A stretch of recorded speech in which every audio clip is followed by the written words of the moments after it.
सुरसती माई की ए हो हो देखो नेताजी वहाँ बैठा है। चलो चलो ढेर माल मिलेगा। और कम से कम 11,000 का काटा ना। तब 11,000 से कम कहा। चलो चलो। प्रणाम नेताजी। प्रणाम प्रणाम प्रणाम प्रणाम। सुरसती माई के चंदा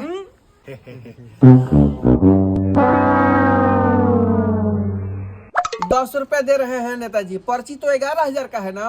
अरे श्रद्धा तो हमको भी है कि 11,000 दे दे, लेकिन अभी बगलिए में 10 रुपया कैश था। अच्छा कैश नहीं है तो फोन पे मार दीजिए। ससुर जब से मोदी जी का स्कैनर का व्यवस्था आया है, अकाउंट में पैसा नहीं बच रहा है। जय हो गए। ठीक है प्रणाम। प्रणाम प्रणाम जाइए। ए हो क्या हो? सती माई की जय हो। तनी कमेटी में फोन लाके पूछो कि पैसा गया है ना। Hello hello. भाई नेताजी वहाँ से 11,000 पेमेंट कराए हैं लोग, देखो तो गया है। नहीं भाई, पैसा तो कोई नहीं आया है।